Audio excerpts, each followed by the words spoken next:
오늘 함께 볼 말씀은 사도행전 13장 우리 13절부터 41절입니다. 오늘 좀 본문이 좀 긴데요. 사도행전 13장 13절부터 우리 41절까지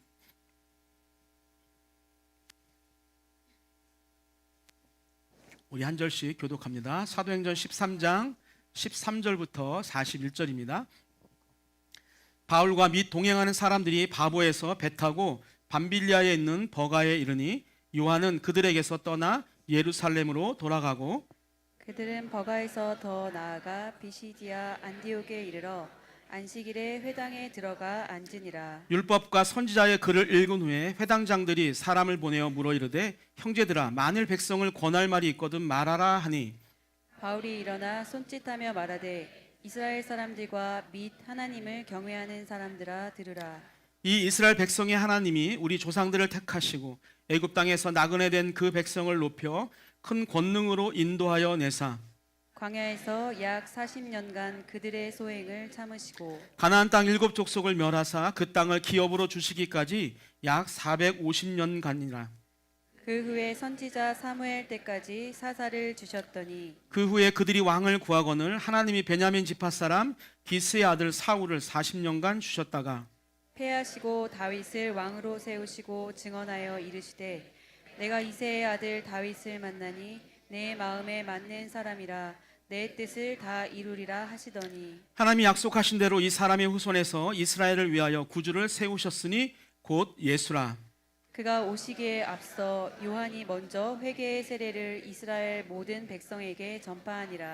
요한이 그 달려갈 길을 마칠 때에 말하되 너희가 나를 누구로 생각하느냐? 나는 그리스도가 아니라 내 뒤에 오시는 이가 있으니 나는 그 발의 신발끈을 풀기도 감당하지 못하리라 하였으니 형제들아 아브라함의 후손과 너희 중 하나님을 경외하는 사람들아 이 구원의 말씀을 우리에게 보내셨거늘 예루살렘에 사는 자들과 그들 관리들이 예수와 및 안식일마다 외우는 바 선지자들의 말을 알지 못하므로 예수를 정죄하여 선지자들의 말을 응하게 하였도다.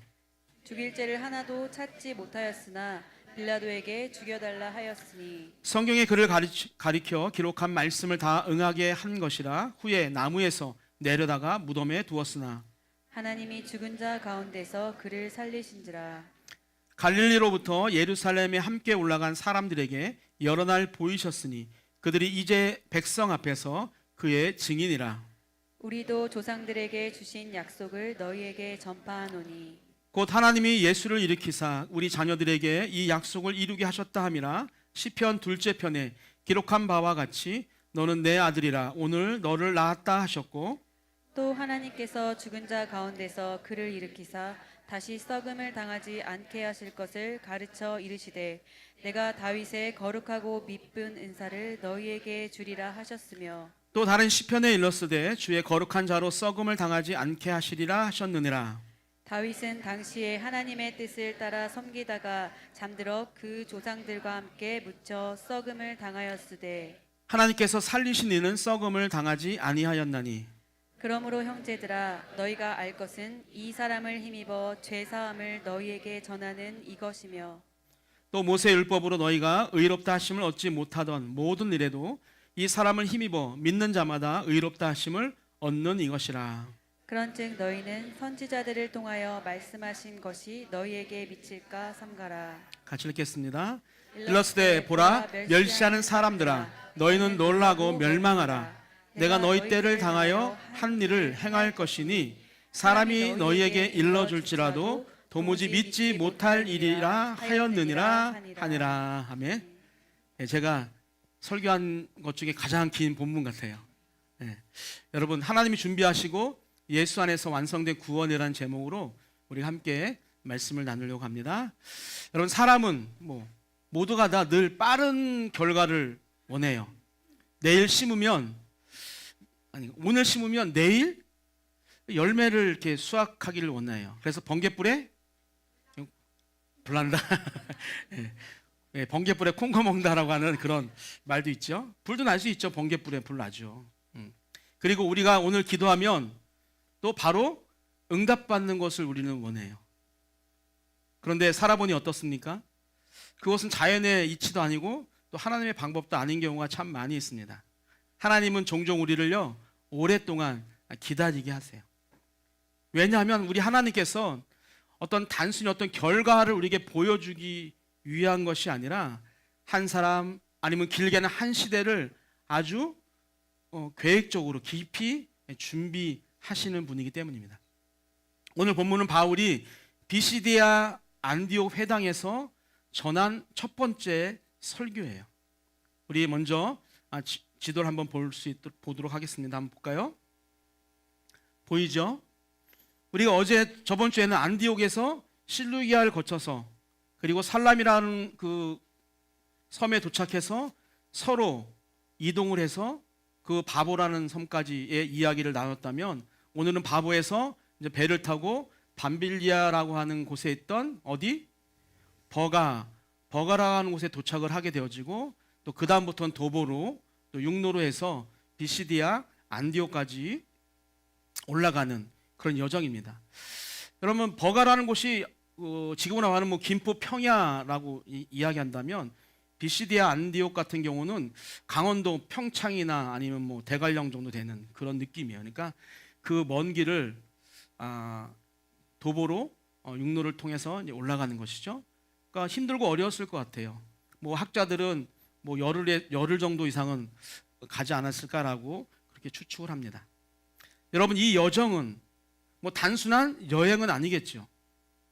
이 안디옥으로부터 시작해서 다시 BCD 안디옥까지 이어지는 이 통로는 무엇이냐면 바로 복음의 통로입니다. 즉 바나바와 사울을 통해서 하나님의 말씀이 선포되어지는 과정을 오늘 우리가 알기 쉽게 지도로 표현한 것뿐입니다. 여러분, 그렇게 하나님이 준비하신 구원이 사람들을 향해서 지금 전진하고 있는 거예요. 그렇게 지금 수리아 안디옥부터 시작하면 꽤 오랜 기간 동안에 걸쳐서 비시디아 안디옥까지 이제 간 거예요. 그리고 거기서 회당에서 회당장의 승인을 받고 말씀을 전하게 되었습니다. 여러분이라면 어떤 이야기를 먼저 할 것 같아요? 나에게 주어진 시간이 얼마일지도 몰라요. 우리는 어쩌면 급하게 예수 믿으십시오, 예수 믿고 구원받으세요라고 이야기할 수 있을 것 같은데, 오늘 바울 그렇게 이야기하지 않죠. 이스라엘의 긴 역사를 처음부터 다시 이야기합니다. 왜 그럴까요? 왜 그랬을까요? 여러분, 예수의 구원이라고 하는 것은 어느 날 갑자기 등장한 사건이 아니라 하나님께서 오래전부터 준비하신 구원의 역사라고 하는 것을 그들에게 보여주기 위해서입니다. 여러분, 오늘은 무슨 날이죠? 스승의 주일이에요. 여러분, 좋은 스승은요 단순히 지식을 전달하는 사람이 아닙니다.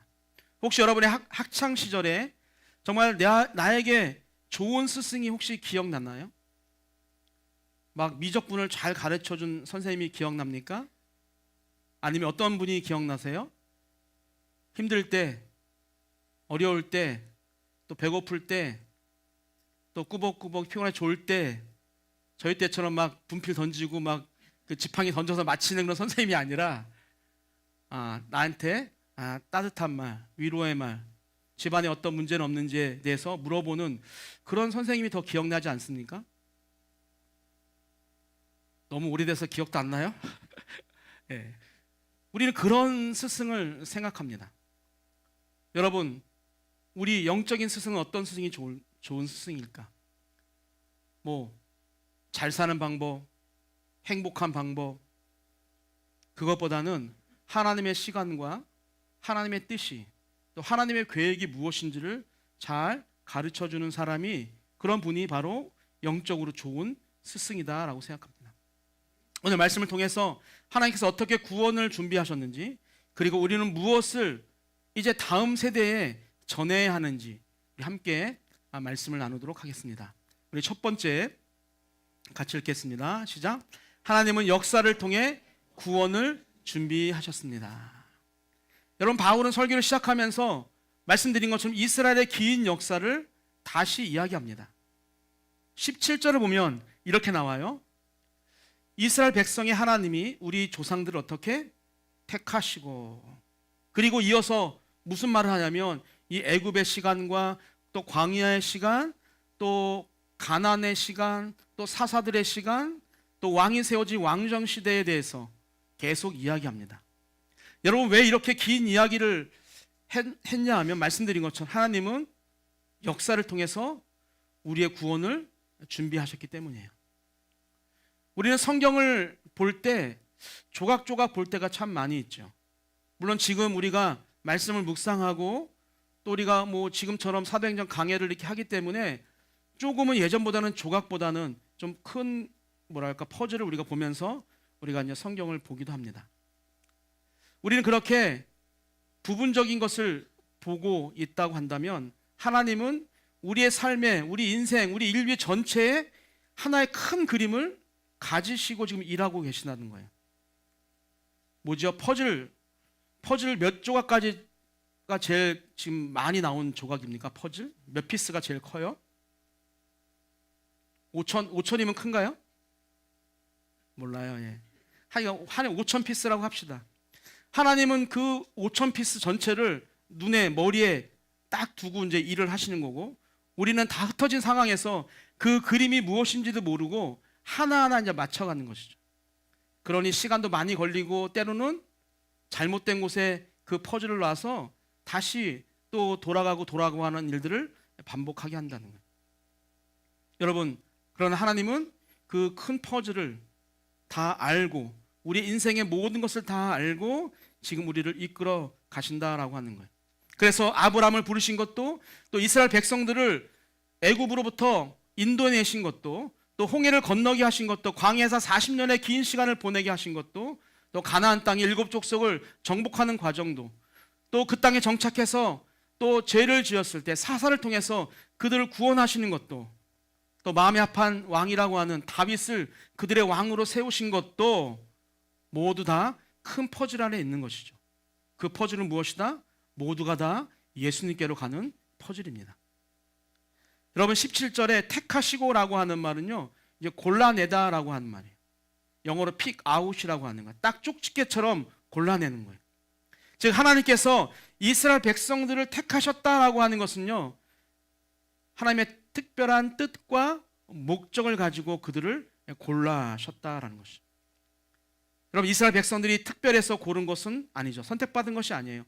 그들이 어느 민족보다 더 우월하고 강해서 선택받은 것도 아닙니다. 하나님의 은혜가 그들을 선택하게 만든 것이죠. 여러분, 이것이 구원의 출발입니다. 즉 구원이라고 하는 것은 사람이 하나님을 붙드는 사건이 아니라 전능하신 하나님이 우리 인간을 붙들어주는 사건이 바로 구원이에요. 그리고 그렇게 우리를 구원하신 하나님, 그렇게 우리를 선택하신 하나님은 우리를 그냥 방치하시는 것이 아니라 오늘 말씀을 보니까 애굽에서 나그네 된 백성을 높이셨다라고 하시고, 그들을 큰 권능으로 인도하셨다라고 말씀하시고, 또 광야에서 수없이 하나님에게 불평하고 불만을 터뜨리는 그들에게 그들의 행동을 참으시고 그들을 약속한 가나안 땅으로 이끄셨어요. 여러분, 하나님의 구원은 한순간의 감동으로 끝나는 것이 아니라 그렇게 긴 역사 속에서 계속되는 인도하심이 바로 하나님의 구원입니다. 우리가 내 앞에 놓여져 있는 그 일만 본다고 한다면 우리 하나님은 전 세대를 본다는 거예요. 전 퍼즐을 지금 보고 계시다라고 하는 거예요. 이스라엘 백성들은 광야에서 수없이 많은 원망을 했죠. 야, 모세 마찬가지. 애굽에 매장지가 없어서 우리를 이 광야에서 죽게 하느냐라고 그렇게 불평합니다. 우리에게도 왕을 달라라고 해서 왕을 주었는데 그 왕들도 다 죄 앞에서 무너지죠. 사울 왕은 교만했고 또 그 지혜의 왕이라고 했던 솔로몬은 하나님보다 세상을 더 사랑하게 됐어요. 그럼에도 하나님은 그 백성들을, 그 택하신 백성을 포기하지 않으셨죠.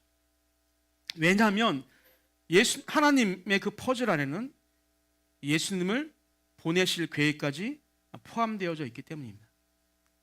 여러분, 그래서 사람의 실패가 하나님의 계획을 무너뜨리지 못한다는 거예요. 이스라엘의 불순종이 하나님의 그 구원의 커다란 역사를요 멈추게 하지 못한다라고 하는 겁니다. 하나님은 실패한 사람들의 역사 속에서도, 불평과 죄 가운데 살아가는 우리들의 삶 속에서도 구원의 길을 준비하셨습니다. 여러분 18절을 보면 이렇게 말씀해요. 광야에서 약 40년간 그들의 소행을 참으시고. 어디서 참다라고 하는 것은 단순히 화를 누르는 그런 뜻이 아니라, 지금 우리 부모님들이 아이들을 안고 있는데 부모가 아이를 품는 것처럼 견디고 돌본다라고 하는 그런 의미입니다. 여러분, 하나님은 이스라엘 백성들을 광야에서 버리지 않으셨어요. 원망에도 불평에도 그들을 품으셨고, 넘어져도 다시 그들을 일으켜 세워주셨습니다. 때로는 그들이 잘못된 길을 갈 때 하나님께서 호되게 회초리를 들었지만, 그 회초리조차도 그들을 버리겠다라고 하는 것이 아니라 그들을 세우시기 위한, 그들을 구원의 길로 이끄시기 위한 훈련의 과정이었습니다. 여러분, 우리 인생도 마찬가지예요. 지나온 시간들을 돌아보면 이해되지 않는 순간들이 참 많이 있습니다. 왜 그런 실패가 있었는지, 왜 그런 눈물이 내 삶 가운데 있었는지 모를 때가 참 많죠.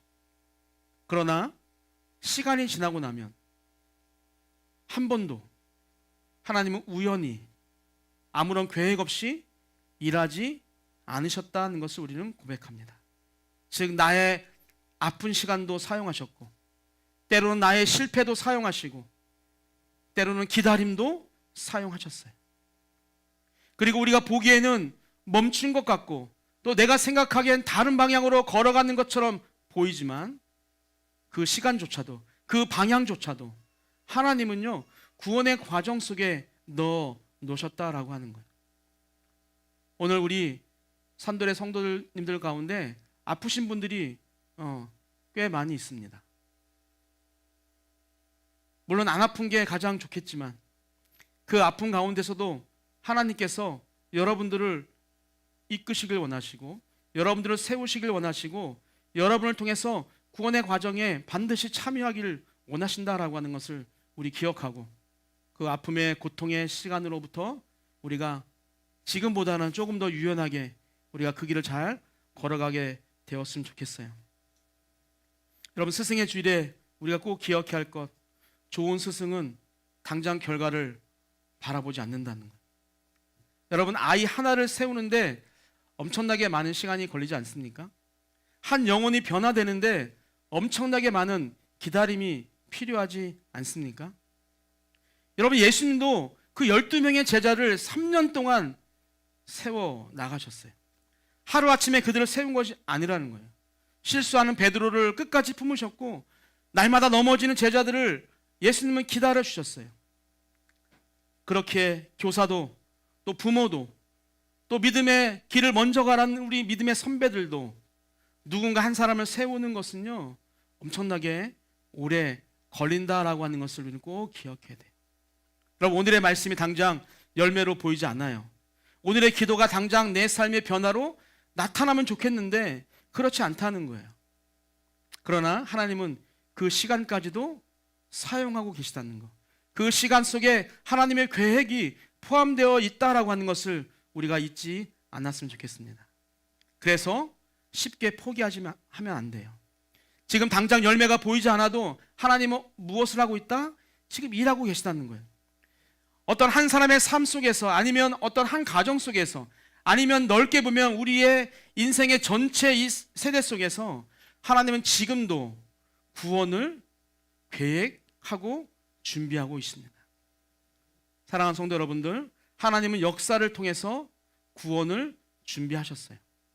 그리고 오늘 우리의 역사 속에서도 여전히 구원의 일을 이루고 계신 줄을 믿습니다. 아멘. 두 번째는, 첫 번째가 역사를 통해서 구원을 준비하셨다면, 두 번째 읽겠습니다. 시작. 하나님은 약속으로 구원을 이어가셨습니다.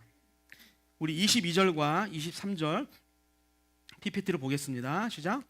내가 이새의 아들 다윗을 만나니 내 마음에 맞는 사람이라. 하나님이 약속하신 대로 이 사람의 후손에서 이스라엘을 위하여 구주를 세우셨으니 곧 예수라. 아멘. 오늘 보니까 23절에 약속하신 대로라고 이야기합니다. 즉 하나님은 즉흥적으로 일하는 분이 아니다라고. 우리 아까 일부에서도 잠깐 이야기했지만 그럼 하나님은 MBTI가 뭐예요? J인데 완전히 파워 100% J인 거죠. 저처럼 P가 아닌 거예요. 그냥 완전 J인 거예요. 여러분 상황을 보다가 갑자기 계획을 바꾸시는 분도 아니에요. 하나님은 약속하시고 그 약속을 반드시 이루시는 신실하신 하나님이라고 하는 거예요. 본문에서 바울은 다윗을 이야기합니다. 다윗은 이스라엘 역사에서 정말 위대한 왕, 가장 위대한 왕이라고 우리가 할 수 있죠. 성경은 그를 뭐라고 이야기합니까? 내 마음에 맞는 사람이라고 오늘 얘기해요. 여러분 그러나 다윗이 완전한 사람이었다라고 하는 뜻은 아니겠죠. 다윗도 넘어졌습니다. 하나님 앞에서 부끄러운 죄를 졌어요. 자기의 그 부하의 아내로 맞이하기 위해서 정말 우리가 해서는 안 되는 그런 일을 다윗은 범죄했죠. 그런데 하나님은 다윗의 그 완전함을 근거로 약속하신 것이 아니라는 거예요. 하나님의 신실하심을 근거로 약속을 하셨다는 거예요. 무슨 약속?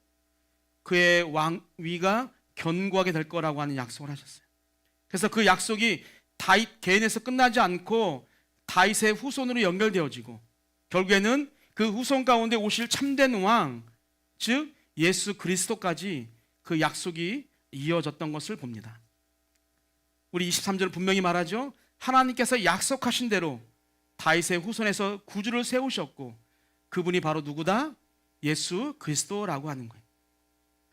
여러분 여기서 약속이라고 하는 것은요 신구약을 통틀어서 굉장히 중요한 단어입니다. 헬라어로 에판겔리아라고 하는 단어예요. 단순히 어떤 말뿐인 약속이 아니라 하나님께서 책임지시고 이루시겠다라고 하는 언약적 약속이에요. 즉 한 사람이라도 약속을 어기면 목숨을 버리겠다라고 하는 그런 약속인 거예요. 여러분 사람의 약속은 흔들릴 수 있어요. 상황이 바뀌면 말도 바뀌어요. 마음이 바뀌면 때로는 언제 내가 그런 약속을 했지라고 하면서 그 약속조차도 잃어버려요. 그러나 하나님의 약속은 절대로 흔들리지 않아요. 사람이 연약해도 시대가 변해도 아니면 역사가 완전히 뒤죽박죽 혼란스러워도 하나님은 당신의 약속을 우리와 하신 그 약속을 끝까지 이루신다라고 하는 거예요. 여러분 그래서 구원은요 인간의 노력으로 만들어지는 것이 아닙니다. 구원은 하나님의 약속으로 이루어지는 거예요. 여러분 우리의 믿음도 그렇게 내 감정 위에 세워지면 늘 흔들릴 수밖에 없죠. 기분이 좋을 때는 정말 내 믿음이 엄청난 것 같아요. 그래서 물맷돌 5개만 있어도 골리앗 앞에 당당하게 나갈 것 같아요. 너는 칼과 단창으로 내게 나오지만 나는 만군의 여호와의 이름으로 나간다라고 하면서 그렇게 갈 수 있을 것 같아요.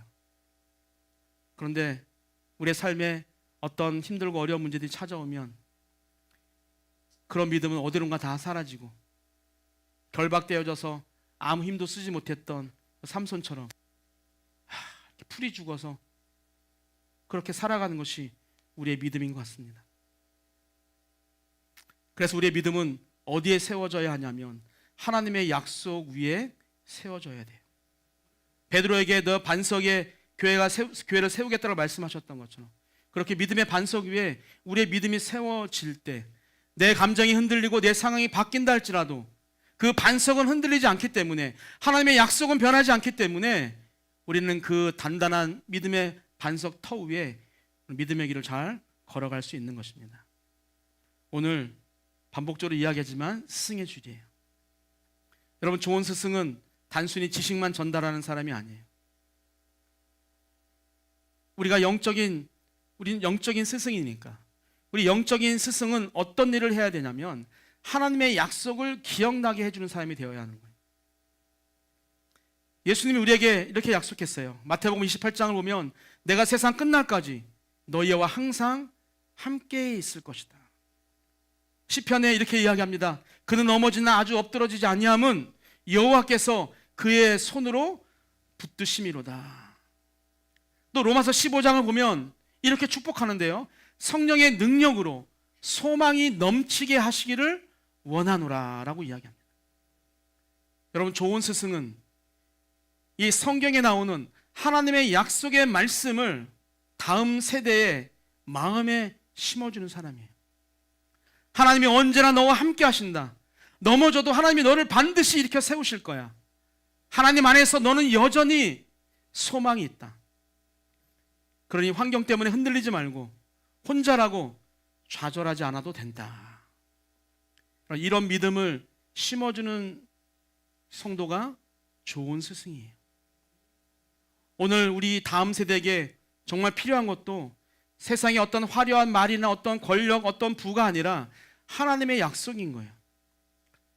말씀드린 것처럼 세상은 우리를 비교하지 않습니까? 세상은 성과로 사람을 평가하지 않습니까? 그러나 우리와 함께 하시겠다.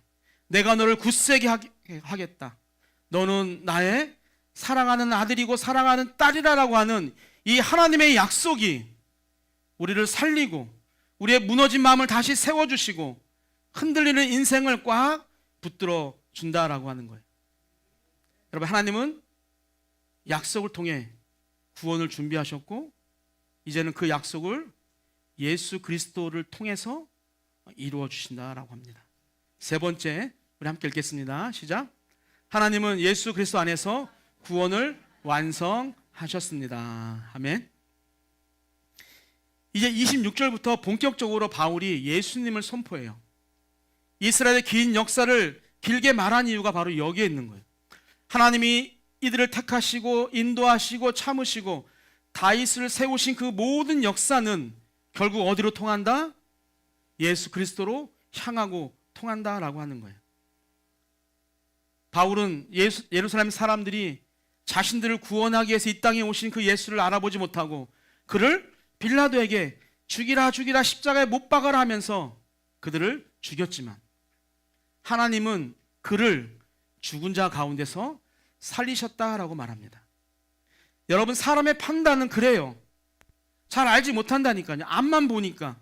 그래서 그들은 예수를 십자가에 못 박았지만 하나님의 뜻은 다 알고 계시기 때문에 그 십자가를 통해서 무엇을?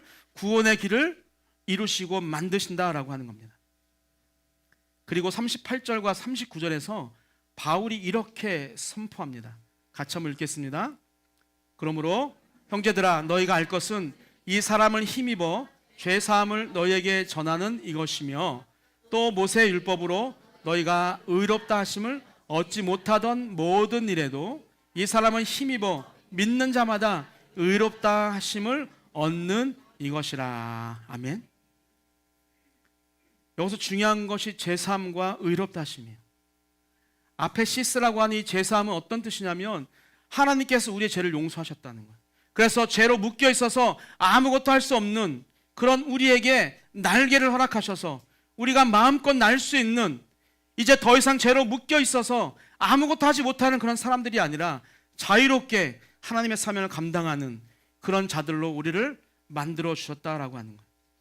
우리 스스로 정죄하던 그런 죄의 무게를 다 내려놓고 이제는 우리가 하나님 안에서 거하는 그런 복된 삶을 살게 해 주셨다라고 하는 겁니다.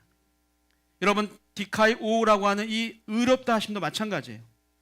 죄인이었던 우리를 의인이라고, 죄 없다라고 이렇게 두들기셨다는 거예요. 재판관이 무죄하고 땅땅땅 두들겨서 그 피고가 죄가 없음을 선포하는 것처럼 우리 죄를 죄 없다라고, 의롭다라고 선언해 주셨다라고 하는 거예요. 여러분, 우리가 스스로 완전해져서 의로운 사람이 된 것이 아니다라고 하는 것이죠. 우리가 가끔가다 전도하면 그런 분이 꼭 있지 않나요? 나는 착하게 살아서 나는 예수를 믿지 않아도 천국에 좋은 곳에 갈 수 있다라고. 근데 성경은 그렇게 이야기하지 않는다라고 합니다. 우리는 의로울 수 없는 사람이에요. 예수 그리스도의 피가, 그 십자가의 보혈이 우리에게 땅땅땅 의롭다라고 인정하지 않으면 우리는 그 누구도 하나님의 나라에 갈 수 없다라고 하는 것이죠. 여러분, 이것이 복음의 핵심이에요. 여러분, 율법이라고 하는 것은 우리의 죄를 드러나게 하죠. 하지만 율법은 우리의 죄를 깨끗하게 하지는 못합니다. 마치 거울을 보면 그 거울 안에 비친 내 모습에 어디가 더러운지 어디에 무엇이 묻었는지를 이 거울을 통해서 내가 볼 수는 있지만 이 거울이 나를 깨끗하게 해주지는 못하는 것처럼 똑같아요. 율법은 우리의 죄를 드러내지만 우리의 죄를 씻고 구원하는 능력은 어디에 있다? 예수 그리스도께 있다라고 하는 거예요. 그래서 사람은 스스로 자신을 구원할 수 없어요. 그래서 하나님이 예수 그리스도 이 땅에 보내주신 거예요. 그래서 예수님을 십자가에 대신 우리의 죄를 지시게 하시고 죽으시고 그리고 부활하심으로 구원의 길을 완성해 주셨습니다. 그럼 바울이 지금 긴 이야기를 하는 것은 어떤 단순히 이스라엘의 역사를 말하는 것이 아니에요. 바로 생명의 길을 전하고 있는 것이죠. 너희가 기다렸던 그 구원은 다른 것으로가 아니라 너희들이 의롭다고 인정받는 것은 다른 것이 아니라 바로 예수 안에서 완성되었다라고 하는 그 복음을 지금 선포하고 있는 거예요. 여러분, 세상에는 많은 스승들이 있습니다. 공부를 가르치는 스승도 너무 귀하죠. 또 내 삶의 지혜를 가르치시는 어른들의 그런 스승들도 참 귀합니다. 그러나 사람의 영혼을 살리는 영적 가르침이 가장 중요한 거예요. 안 그런 것 같아요, 여러분들? 공부를 잘하면 인생이 좀 편하지 않나요? 그래서 우리 청년들이 가고 싶은 삼전, 하이닉스 이런 데 들어가면 좀 삶이 좀 편할 것 같아요. 이렇게 동의하지 않으시나요? 좋은 기술을 가지고 있으면 내 삶에 조금은 도움이 될 것 같습니다. 아니, 돼요. 그러나 오직 예수님만이 우리를 구원할 수 있어요. 어떤 직장도 어떤 부도 어떤 명예도 나를 구원할 수는 없다는 거예요. 그래서 교회가 다음 세대에게 반드시 전해야 할 것은 무엇이냐면 바로 예수 그리스도, 바로 복음이에요. 여러분, 좋은 대학보다 더 중요한 것은 예수님 아는 거예요. 지아나, 성래야, 우리 주님원이, 우리 또 누구지? 주원이, 천영이. 좋은 대학보다 더 중요한 게 뭐라고요? 예수님 아는 거예요. 핸드폰으로 게임 아무리 열심히 해서 점수를 많이 올려도 아무런 필요가 없다니까. 전원만 꺼지면 끝나는 거예요. 어제 집에 갔더니 아파트가 완전히 정전, 물도 안 나오고 단수, 그러니까 아무것도 못하는 거예요. 아무것도. 그런 경험이 처음인데 한 1시간 지나니까 물소리가 나고, 그래서 이제 그때부터 준비를 했는데, 여러분, 그런 거예요. 나를 편하게 하고 나에게 유익이 되어진 것 같고 나의 삶의 전부인 것 같지만 그것은 언제든지 사라질 수 있는 거예요. 그 모든 것들이 내 겉모습은 바꿀 수 있죠. 좋은 돈으로 돈으로 좋은 집과 좋은 차를 사서 나를 무엇인가 좀 드러낼 수는 있겠죠. 그러나 그것이 아까 말씀드린 것처럼 구원으로 인도하지는 못한다라고 합니다. 예수님만이 우리의 영혼을 바꿀 수 있고 예수님만이 우리를 구원의 길로 인도하고 있습니다. 그래서 오늘 바울이 마지막에 아주 경고의 말을 크게 합니다. 뭐라고? 보라, 멸시하는 사람들아 라고 이야기합니다. 왜 이렇게 말할까요? 구원이 그렇게 잘 계획적으로 준비되어져 있어도 받아들일 준비가 되어 있지 않으면 아무런 소용이 없기 때문이에요. 하나님은 오랫동안 준비하셨다고 했잖아요. 역사를 통해 준비하시고 약속을 통해서 준비하시고 예수라고 하는 그 당신의 독생자들을 죽이시면서까지 그 구원을 준비하셨는데, 그리고 완성하셨는데, 그 구원을 우리가 마음으로 믿음으로 받아들여야 한다라고 하는 거예요. 예수님 지금도 우리를 부르고 계세요.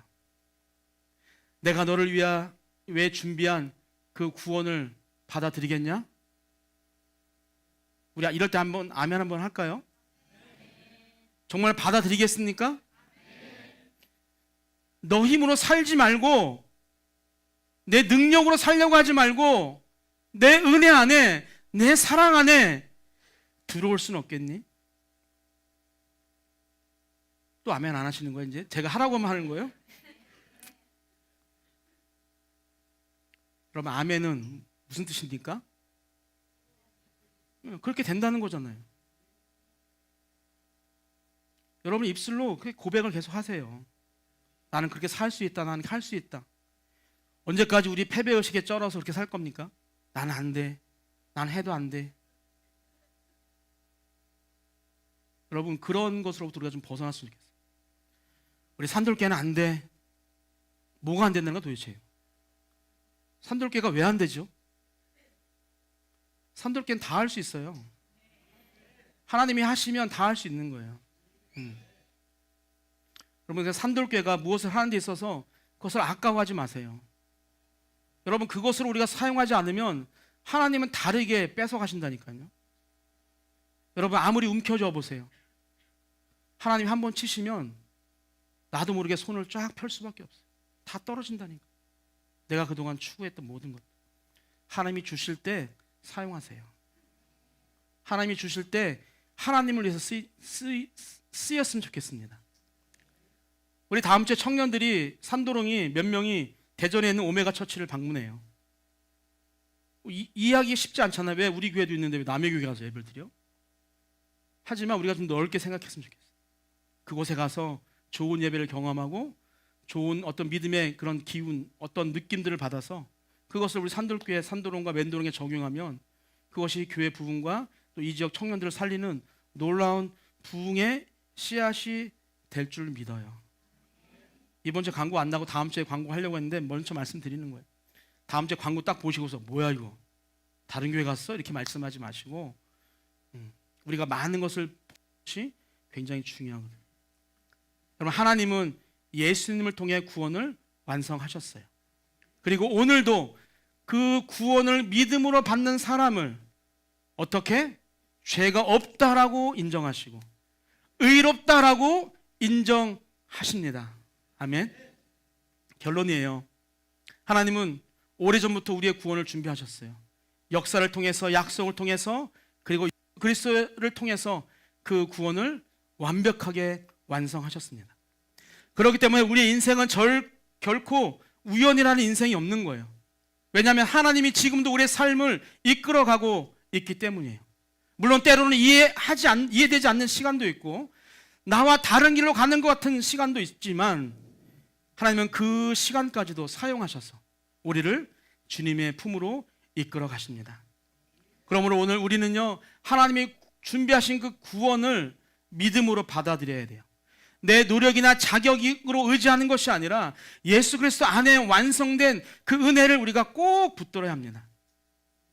특별히 스승의 주일을 맞이해서 오늘 나와서 향수를 받은 분만 스승은 아니잖아요. 우리는 모두가 영적인 스승이에요. 우리 모두가 누군가를 믿음으로 세워가는 사람이 되기를 주님의 이름으로 축복합니다. 말로만 가르치는 사람이 아니라 어떻게 삶으로 보여주는 사람이 되길 원해요. 그리고 우리 다음 세대, 우리 청년들도 세상의 성공만 바라보는 사람이 아니라 하나님이 준비하신 그 구원을 붙드는 자가 되기를 바랍니다. 우리 모두가 하나님이 오랫동안 준비하신 그 은혜의 복음을 붙들고 오늘 아까 보여줬던 지도처럼 그 안디옥부터 시작해서 실루기아를 거쳐서 또 살라미를 거쳐서 또 바보를 거쳐서 또 버가를 거쳐서 비시디오 안디옥까지 바울이 바나바가 그렇게 복음의 여정을 걸어갔던 것처럼 우리 산돌교회도 이 연수구 벚꽃로 162번지에만 머무는 그런 옹졸한 성도가 아니라 작은 성도가 아니라 어떻게? 필리핀으로, 네팔로, 태국으로, 방글라데시아로, 중국으로, 미국으로, 유럽으로 계속할 거예요. 호주로. 네. 부흥사들이 그렇게 많이 하더라고. 야 아멘 안 하면 아멘을 유도하는. 그렇게 되기를 주님의 이름으로 축복합니다.